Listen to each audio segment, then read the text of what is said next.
Boston, Massachusetts, in the early 19th century, was a city both ancient and vibrant. Its cobblestone streets were narrow, its red brick and timber-framed houses nestled close together, and its church spires rose against the pale gray New England sky.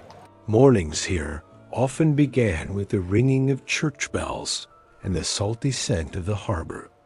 But amidst the sounds of horse-drawn carriages and market vendors' calls, there was another, steady, dry, metallic sound, the humming of a hand-operated printing press. In narrow, oil-lamp-lit rooms, where light reflected off dark wood walls, Boston's printing and newspaper industry was shaping the soul of a young America.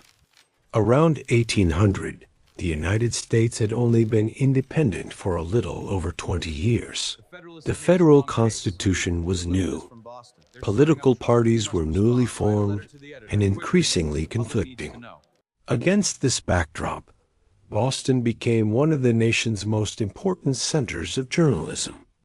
Unlike a typical workshop, a printing press is a place of both manual and intellectual labor.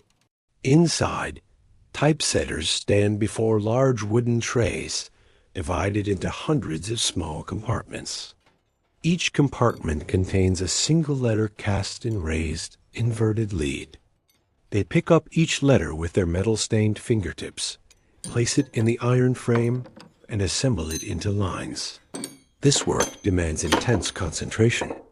A single mistake, a misplaced letter, can ruin the meaning of the entire piece. The smell of ink, thick and slightly pungent, mingled with the scent of hot lead and damp wood. Once the typeface was complete, the craftsman used a leather-wrapped roller to apply ink to the metal surface. A sheet of paper was carefully placed on top, the press was lowered by hand, and a distinct click sound echoed. Each press produced a page of the newspaper. This process was repeated hundreds of times for each issue.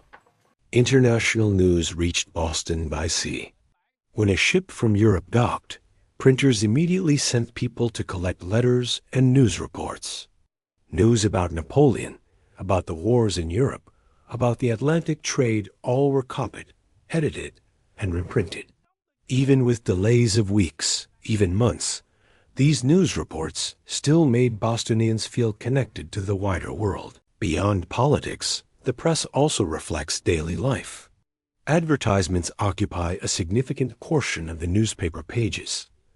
Announcements for the sale of imported fabrics, job postings for apprentices, introductions to ships about to depart, and even searches for those who have absconded from their labor contracts. Through these advertisements, one can see the bustling commercial life of the port city. Boston has a high literacy rate thanks to its Puritan tradition that values reading the Bible. The reading culture wasn't limited to the wealthy. Many middle-class families dedicated evenings to reading the newspaper. In the candlelight, a parent would read an editorial aloud to the whole family. Children grew up surrounded by the sounds of political rhetoric, learning to listen and think. Pamphlets, thin booklets of political commentary, were also very popular. They were inexpensive and easy to distribute. An author could print several hundred copies and hand them out throughout the city. The content could be a critique of a policy, a speech, or a philosophical argument. Pamphlets became a fast and effective means of spreading ideas. Printing houses were not only places for producing written words, but also spaces for intellectual exchange. The owners of printing houses were often educated individuals, knowledgeable about political affairs and with extensive connections. They both managed the business and decided on the content to be published. In many cases, they were also the editors and authors of editorials. The cafes and pubs near the harbor became extensions of the editorial office.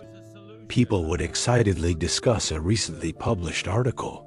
Some agreed, others disagreed. Debates could last for hours. It was in these exchanges that the spirit of democracy was forged. However, freedom of the press was not entirely unthreatened. The Foreigners and Incitement Act, enacted a few years earlier, had already caused considerable concern among journalists. Criticism of the government could lead to prosecution. The tension between freedom of speech and state power was a real issue. But despite the risks, newspapers continued to print and debate. Apprentices in the printing press began at the lowest level, sweeping, mixing ink, and stacking paper. They learned to identify individual characters and to read text in reverse because the lead type was cast upside down. Printing techniques at that time were entirely manual. Each page of the newspaper required hours of preparation. There was no electricity, no steam-powered machines. Light depended on oil lamps. The New England winters were harsh, the cold seeping into every corner, but the work had to continue. Amidst all of this, Boston gradually established itself as the intellectual center of New England. Nearby Harvard and Cambridge provided a source of scholars and students. Textbooks, lectures, and religious works were printed and circulated widely. The city exchanged not only goods, but also ideas. Looking back at the 1800s, printing and journalism in Boston were more than just a profession. They formed the foundation of the nation's political and cultural life. In the rhythmic clicking of typefaces and the steady hum of printing presses, one could sense the pulse of a republic learning to survive. Each newspaper published was a testament to the belief that ideas deserved to be printed, read, and debated. In those small, ink-scented rooms, America's future was shaped not only by laws and Congress, but also by the neat lines of text on white paper. And when morning came, the newspaper delivery man stepped out into the street, carrying a stack of paper still smelling of fresh ink. Those pages went into every home, every shop, every inn. Along with them came an invitation to think, to critique, and to participate in the nation's common dialogue. Boston, with its humble printing presses, became the place where the flame of free speech was kept burning through each slow but persistent press of the printing press.